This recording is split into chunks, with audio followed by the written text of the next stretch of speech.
가난하게 살지 않으려면 알아야 되는 기본 경제 상식이 있거든요. 이렇게 목돈이 있다라고 가정을 해보겠습니다. 손실 확률은 빵입니다.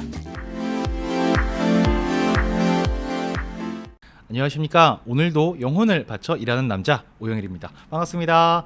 오늘은 자본주의 사회에서 가난하게 살지 않으려면 꼭 알아야 되는 기본 경제 상식이 있거든요. 그걸 좀 말씀드릴 거고요. 물론 우리가 안다고 해도 어떻게 행동하느냐에 따라서 달라지겠지만 뭘 알아야 행동을 할지 말지도 결정하지 않겠습니까? 그래서 오늘 이 정도는 알고 가자. 그리고 최근에 굉장히 중요한 이슈가 되는 내용들이어서 꼭 알고 넘어가셨으면 좋겠는 그런 내용을 말씀드려 보겠습니다.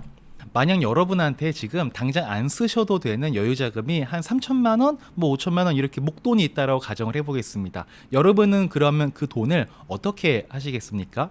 이 돈을 어떻게 할 때 방향을 결정할 때는 내가 아는 만큼 아는 대로 방향이 결정되게 될 거예요. 자산 관리나 경제적으로 상식이 아직은 많이 습득되지 않으신 분이라면 일단은 은행에 넣어 놓으실 확률이 되게 많으실 거고요. 그게 아니라면 다른 쪽으로 좀 활용할 수 있는 방법도 많이 있겠죠. 이 질문은 지금 저희들한테만 있는 질문은 아니고 옛날에도 똑같은 질문에 대한 고민은 늘 있었습니다. 예전에 한번 고민했던 부분 같이 한번 보시겠습니다. 생돈 5천만 원 만다고 저 은행에 처박아 놓습니까? 아파트 하나 쌓였어. 강남서 제일 잘 나간 아파트. 엄마 아파트. 엄마 아파트 그게 한 5천만 원 한다 카대. 미친인갑다. 무슨 아파트가 5천만 원이 나노. 아이고 참 바보 같은 논쟁을 한다라는 생각도 좀 들죠. 이 논쟁의 포인트는 이거였습니다. 태계가 우승상금 5천만 원을 받아왔는데 그 5천만 원을 가지고 어디에다가 할까? 은행에 넣어놓을까? 음마 아파트에 넣어놓을까? 이 얘기였던 거죠. 근데 지금 저희의 입장에서 볼 때는 너무 쉬운 결정이죠. 아무리 은행이자가 15%에도 그때는 진짜 대단했던 것 같아요. 네, 지금은 0점 몇 프로 막 1점 몇 프로 막 이러는데 아무튼 은행이자가 아무리 15%여도 여러분 은행에 넣겠습니까? 음마 아파트 사시겠습니까? 지금 결정하려면 너무나 쉬운 결정인 거죠. 근데 그때 당시에는 진짜 고민됐을 거고 대부분 다 은행에 넣으셨을 겁니다. 그쵸? 15%니까. 그리고 아파트라는 게 어떻게 변할지도 그때는 감이나 상상도 못했었고 그때 당시 아파트는 지금과는 좀 개념이 다른 그런 시절이었었죠. 이때 당시에도 경제적으로 좀 지식이 있었던 분들은 은행에만 다 넣지는 않았을 거라고요. 왜 그랬냐면 이분들은 지금 말씀드린 이걸 알았던 거예요. 어떤 거냐면 자본주의 사회에서의 자산가치 변화는 굉장히 심플합니다. 네, 자본주의 사회에서의 모든 자산가치는 오르락 내리락 하겠지만 결국은 다 올라가게 되어 있습니다.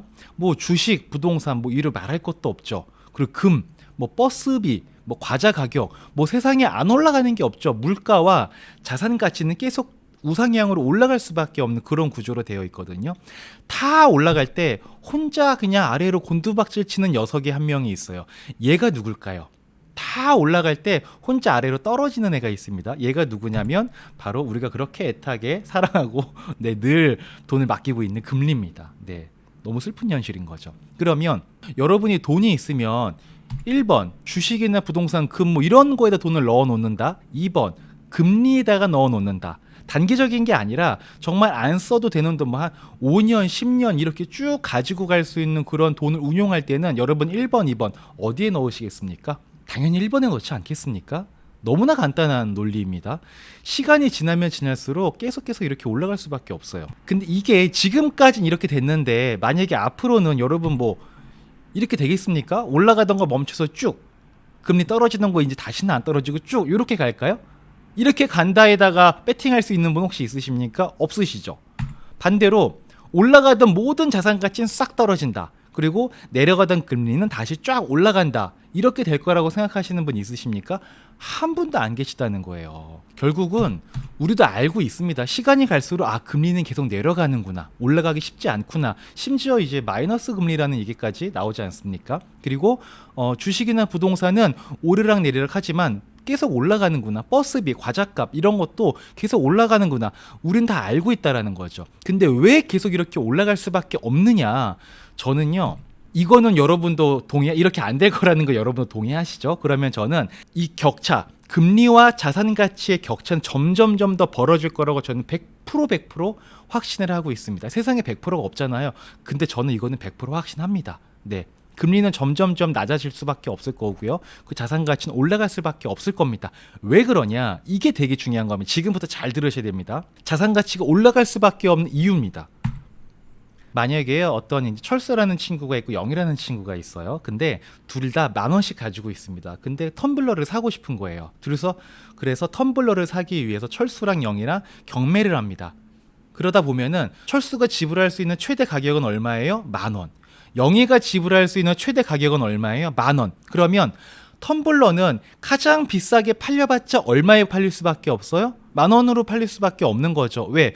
둘 중에 한 명이 내는 돈이 그 텀블러의 최대 가격이 될 텐데 이들이 지불할 수 있는 최고의 가격은 얼마예요? 10,000원밖에 안 되니까 이 텀블러의 최고 가격은 10,000원이 될 수밖에 없을 겁니다. 그런데요, 시간이 지나서 영희도 철수도 돈이 많아져서 이제 20,000원씩이 있는 거예요. 그러면 둘이 또 경매를 막 합니다. 그러면 그 텀블러의 가격은 최대 얼마까지 올라갈 수 있어요? 20,000원까지 올라갈 수 있는 거죠. 텀블러는 그대로 있었죠. 근데 텀블러의 가격은 올라갔습니다. 왜 올라간 거예요? 영이나 철수가 돈이 많아진 거예요. 돈이 많아지니까 물건값도 올라간 거고 자산 가치가 올라가게 된 거라는 거죠. 무슨 말씀인지 이해가 되셨을까요? 세상엔 돈이 많아지면 많아질수록 자산 가치나 이런 가격은 올라갈 수밖에 없는 게 자본주의 사회입니다. 근데 여러분 요즘에 이런 뉴스들 많이 보시죠? 뭐 유동성, 무제한 공급, 한국판 양적 완화, 석 달간 무제한 돈 푼다 이런 얘기 엄청 보셨을 거고요.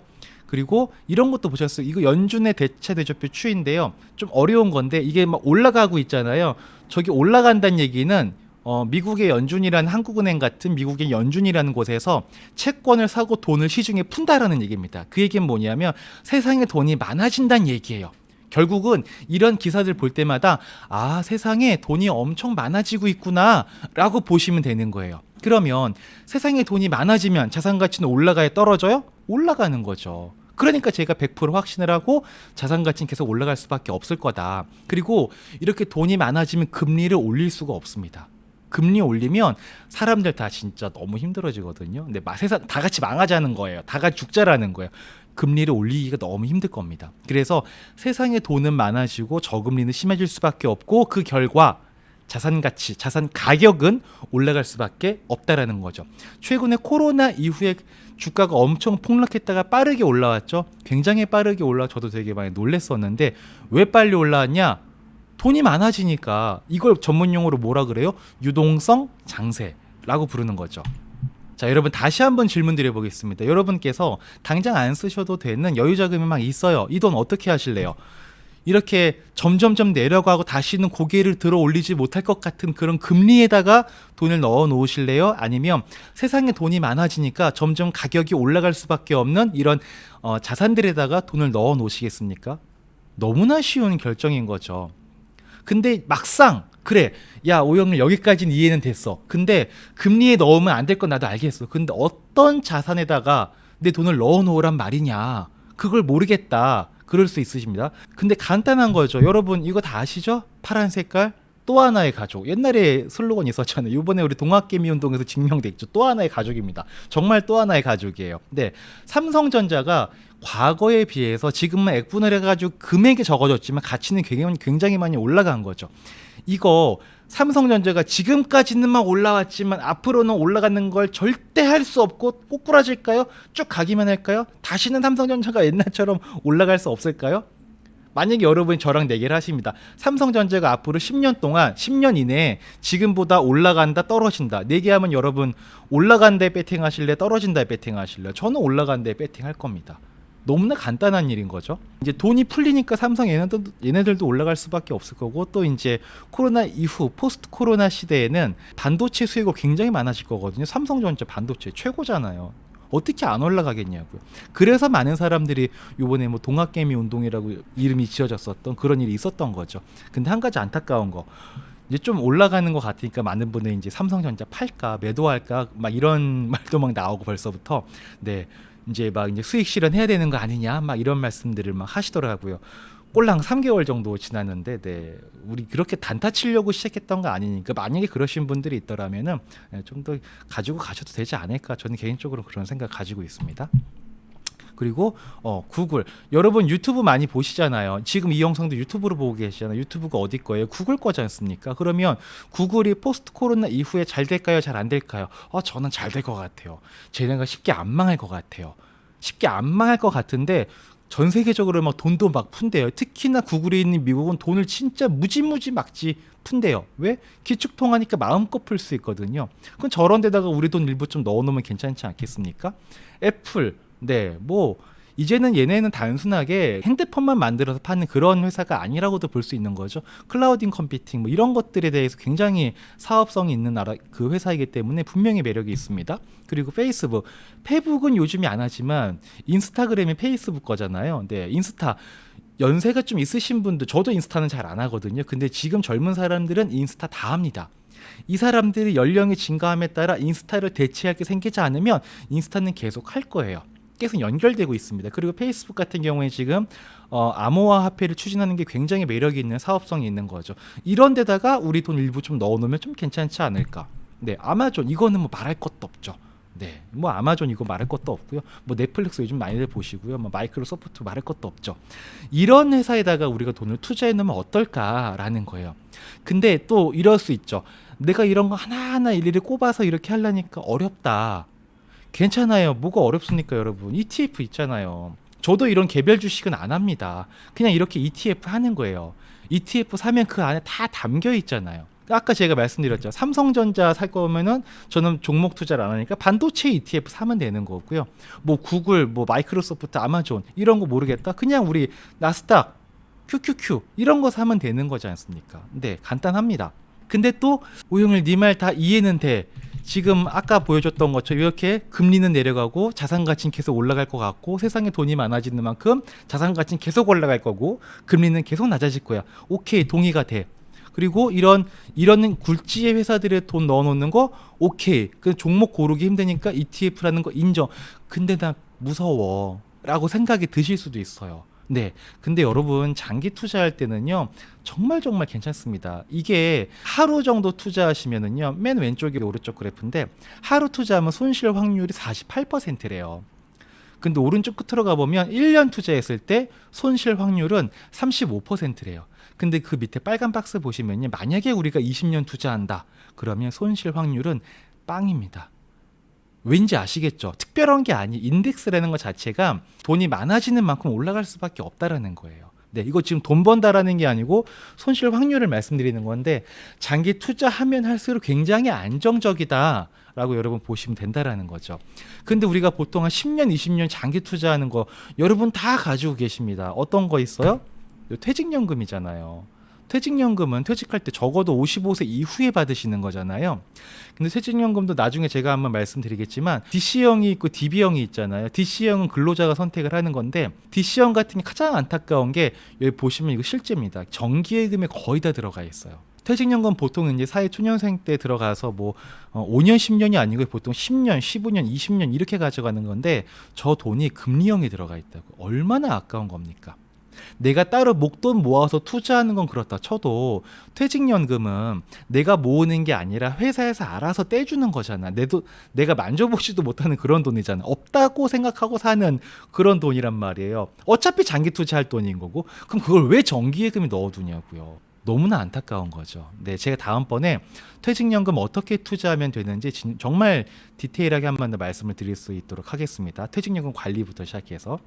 이런 거는 금리 형태, 투자 형태가 있으면 저는 금리로 가는 건 너무 아까운 것 같아요. 네. 자본주의 사회를 모르기 때문에 모르신다기보다는 아직 배운 적이 없으시기 때문에 누가 안 가르쳐 주니까 그래서 제가 지금 가르쳐 드리는 거죠. 네. 금리가 아니라 투자형이 해야 된다. 자, 마지막에 요거 하나만 좀 말씀드려 볼게요. 여러분 자본주의 사회에서 부자는 본인이 일해서 돈을 벌까요? 부자의 돈이 일을 해서 돈을 벌까요? 여러분 어떨 것 같으십니까? 네. 이 질문 드리면 대부분 하시는 말씀이 부자는 돈이 일해서 돈 벌을 것 같다라고 말씀들 하시는데 아니에요. 부자는요. 부자도 일하고 돈도 같이 일합니다. 부자는 둘이 같이 일하는 거예요. 자전거 바퀴가 두 개가 돌아간다. 근데 우리는 나만 일하잖아요. 돈이 일하지 않고요. 근데 돈이 일하게 하는 것도 그렇게 어려운 게 아니라 자본주의 사회를 이해하고 있으면 그냥 우상향할 수밖에 없는 곳에 넣어놓는 것 안으로도 돈이 일하게 하는 방법 중에 하나다라는 말씀을 좀 드리고 싶었습니다. 자본주의 사회에서 부자가 될 수 있는 방법이 굉장히 많이 있는 것 같아요. 정말 많이 있는데 그 중에서 가장 쉬운 게 자본주의 사회에서 자산가치 변화가 되는 원인, 시스템을 이해를 하시고 그 시스템에 따라 내 돈을 적던 많던 그냥 거기에 넣어 놓는 거, 이렇게 보시면 돼요. 내 돈을 마을버스 태울래, KTX 태울래, 부산 가는데, 그쵸? 우리가 부산까지 가는데 마을버스도 계속 타고 가다 보면 언젠가는 가요. 근데 우리 KTX가 더 좋은 거 아닙니까? 네, 그냥 그런 거라고 보시면 됩니다. 내 돈을 나는 한 20년 후에 쓸 건데, 10년 후에 쓸 건데 이걸 어디다가 내 돈을 태워놓지? 자본주의 사회 시스템, 이제 자산 가치를 향유받을 수 있는 그런 곳에 넣어놓자. 그리고 별게 아니라 그게 저희가 늘 말하는 ETF입니다. 네, ETF 중에도 여러 가지가 있지만 그냥 가장 기본적인 것들이 있잖아요. 네, 그냥 인덱스 추종할 수 있는 것들, 특별한 거 말고 뭐 인버스 이런 거 말고 인덱스, 이게 글자 한 개 차이인데 사람 운명 엇갈립니다. 인버스 말고 인덱스, 네, 그런 거에 넣어 놓으시면 네, 괜찮지 않을까라고 생각을 하고요. 오늘 영상 보시면서 궁금하신 점, 좀 이해가 안 되시는 분 있으시면 댓글로 남겨주시고 거기에 대해서 그 다음번 강의에 네, 반영하도록 하겠습니다. 다 여러분 모두 다 부자 되시고요. 네, 우리 너무 은행에만 넣어놓지 말자고요. 자, 오늘 영상 이 정도로 정리하겠습니다. 이상 2022년 1월 2일까지 일하지 않아도 월 3천만 원의 소득이 나오는 시스템을 만드는 사람 우영일이었습니다. 들어가겠습니다. 안녕.